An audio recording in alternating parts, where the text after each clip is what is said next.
Many people think sapphire is simply a blue gemstone. In reality, sapphire is a variety of the mineral corundum, which is made almost entirely of aluminium oxide, or Al2O3. Interestingly, sapphires and rubies are actually the exact same mineral. The only difference is color.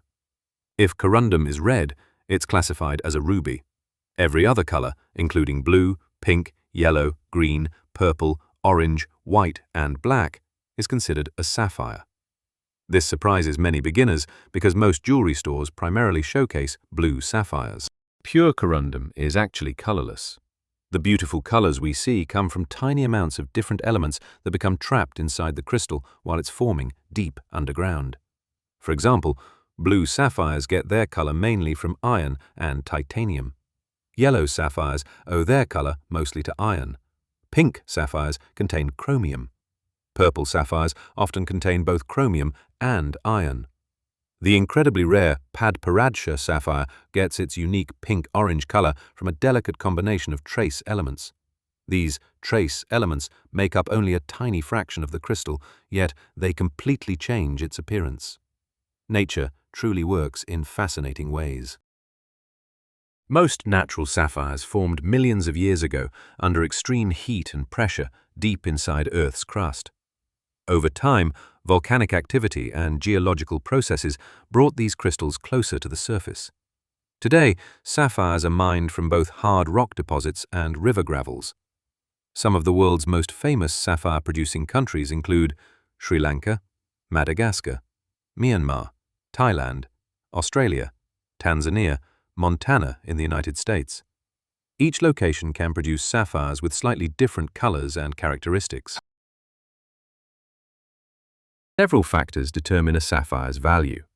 The first is color.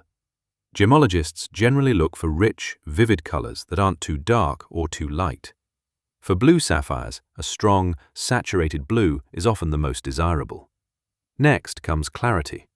Unlike diamonds, it's normal for natural sapphires to contain inclusions. Many inclusions are microscopic and don't significantly reduce value. Then there's cut. A well-cut sapphire reflects light evenly, giving it brightness and life.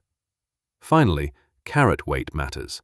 Large, high-quality natural sapphires become dramatically rarer as size increases, which is why prices can rise very quickly for larger stones. This is something every beginner should understand. Not every sapphire on the market is exactly the same. Natural sapphire. These formed naturally inside the earth over millions of years. Heat-treated sapphire. Most sapphires sold today have been heat-treated. This is a long-accepted industry practice used to improve color and clarity. The treatment is permanent and should always be disclosed by the seller. Lab-grown sapphire.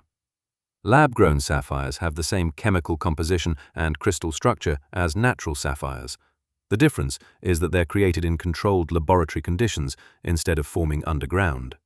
They are real sapphire, not imitation, but they generally cost much less because they are easier to produce. Here are a few interesting facts you might not know. Sapphire is the birthstone for September. Because of its hardness, synthetic sapphire is also used in technology, including watch crystals, scientific instruments, and protective windows for scanners and some aerospace applications. Some sapphires display a beautiful six-rayed star when cut as a cabochon. These are known as star sapphires, and the effect is caused by tiny, needle-like inclusions reflecting light in a unique way. Sapphires are far more than just beautiful blue gemstones. They're one of the hardest natural minerals, come in an incredible range of colors, have formed over millions of years, and have been treasured by civilizations across history.